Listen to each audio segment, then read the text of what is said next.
All right, massive breaking news. China just slapped Trump in the face after he launched a full-blown global trade war. So we just got this headline this morning.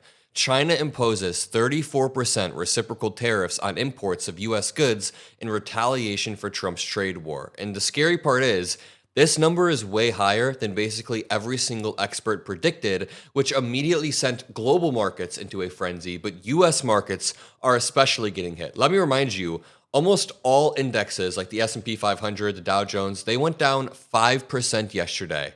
But off the back of that, they're already down another 3% today at the time of recording this video, and the market opens in about 5 minutes. So in pre-market, these stocks are getting shredded, and it didn't have to be this way. Trump is doing this himself. He is hurting the economy when it was hitting all-time highs, and now our allies are being pushed away, reciprocal tariffs are hitting us, and the market is being driven by extreme fear. If you look at this index right here, it shows that extreme fear and uncertainty is driving the market while stocks continue to plummet. Then Trump, this morning, was shocked by China's response, I'm assuming, and tried to control the narrative. He said, "Great job numbers, far better than expected. It's already working. Hank Tough, we can't lose." First of all, Hank Tough, this motherfucker is very, very nervous. But also, the job numbers from last month, how did Liberation Day, which happened on April 2nd, how can the jobs from last month be attributed to that? Trump is absolutely BSing, and he doesn't even care if it's coherent or incoherent anymore because he knows his fans will eat that slop up. But watch Fox Business in the morning. Fox Business, they were trying to kind of run defense and say, well, we're not quite down 1,000 yet. I just watch. Just want to let our viewers know that we're now below 1,000 on sell-offs. On the sell-off of the markets, the Dow is now down just 984 points. Oh, just 984 points. For the markets, the Dow is now down just 984 points. So I'm not saying that that's equated with the jobs report, Joel, but we are seeing a little bit of a pullback on futures as well. Just a little bit of a pullback, and it's not solely attributed to the job numbers. It's not fair to say that, but I would say the job numbers combined with Trump's massively unpredictable tariffs, all combined with China's reciprocal tariffs, it paints a pretty grim picture that would likely leave investors very, very nervous to place their money in the markets right now. So you don't have to say that it's just the unemployment numbers. No, there can be multiple things happening at once. Check out Representative Auchincloss explaining this very. How rare and fleeting courage can be. It's the same lesson we are dealing with Russia. Appeasement does not work. Only strength works. These businesses need to band together and speak in unison. That's why they have trade associations. That's the whole point, is to do that. Same thing with law, because ultimately trying to court the bully one-on-one is not actually going to win them any special favor, and all it's going to do is embolden him to take further damaging action. We know how transactional he is, and frankly, we know how corrupt he is. This is an element that we need to watch carefully, because at the beginning of his presidency, Trump and the Trump family issued meme coins, basically monetized the presidency to the value of their net worth. And the reason I bring that up, Stephanie, is because that allows every business and every country to purchase shares in Donald Trump's net worth secretly.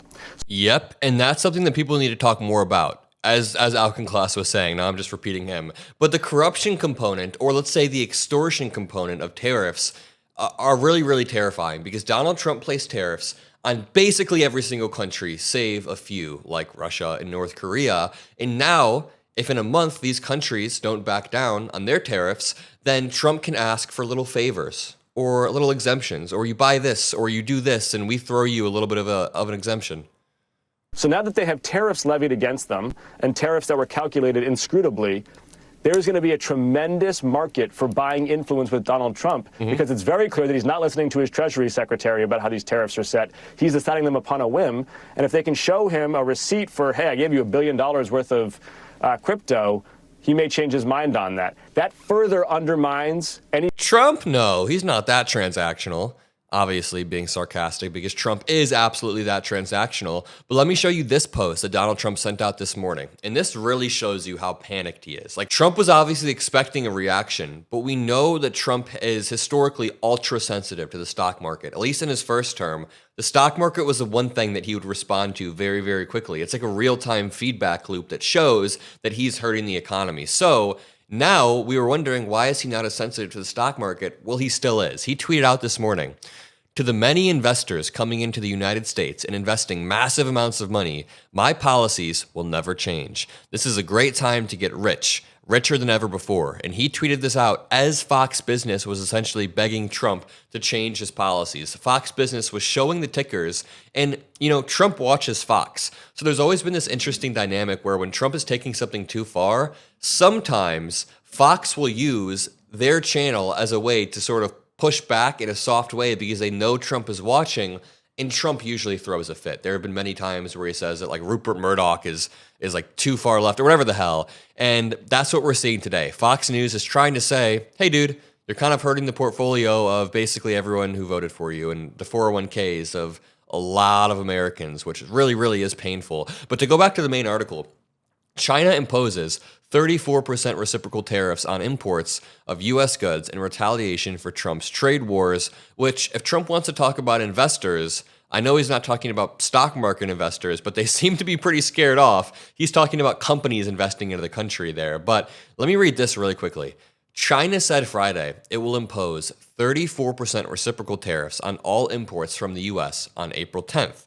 Making good on a promise to strike back after Trump escalated a global trade war. In other countries like Japan have promised swift and bold tariffs. Countries like Canada have said they're not going to back down, and I don't think they should.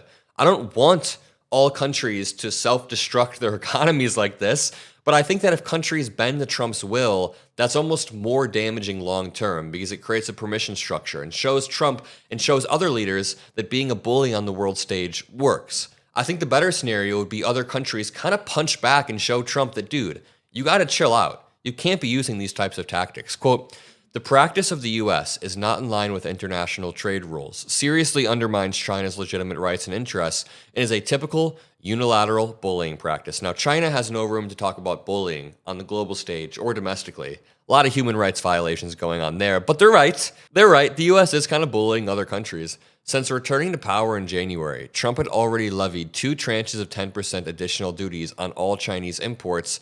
And here's the thing. China's retaliation against this latest round of U.S. tariffs is more sweeping than its earlier reciprocal actions, and the latest tariffs on Chinese goods are higher than what many analysts had expected and could fundamentally reshape U.S. trade relations. And let's do something fun. Let's check out the S&P 500 because the stock market opened just now. I'm recording this a few minutes after the stock market opened. Actually, while I was recording this, the stock market opened. So now we see it is just getting creamed. Oof, look at the past 5 days. Look at the past 1 month. Trump has almost erased like a year of gains. Look at this. All-time highs under Biden, and then Trump takes office in January, right where my cursor is, and then you see the massive drop. And you can directly correlate that with Trump's policies. But to continue, as part of the retaliatory tariffs, they had a tomb-sweeping festival, and they put a lot of American companies on their unreliable entity list. Honestly, put the whole country on the unreliable entity list at this point. With Trump as the president, man. And look at this meme right here that just popped up in my feed. Implement tariffs, market falls. Roll back tariffs, market keeps falling. More tariffs, market falls. Roll back tariffs. That's been the past 60 days or so since Trump's taken office. It's this weird cycle of on and off tariffs. It's creating a lot of uncertainty for businesses, and I'll leave it at that. Drop a like, subscribe. Make sure you share this video to create some awareness. I'll see you all in the next video. And by the way, I am in the top 10 fastest growing political YouTube channels because of you guys. So make sure you're subscribed. Thank you so much. We are currently beating the right-wing ecosystem. I'm beating Megyn Kelly, Charlie Kirk, Tucker Carlson in terms of monthly gained subscribers because of you. So thank you. I'll see you in the next one. Peace out.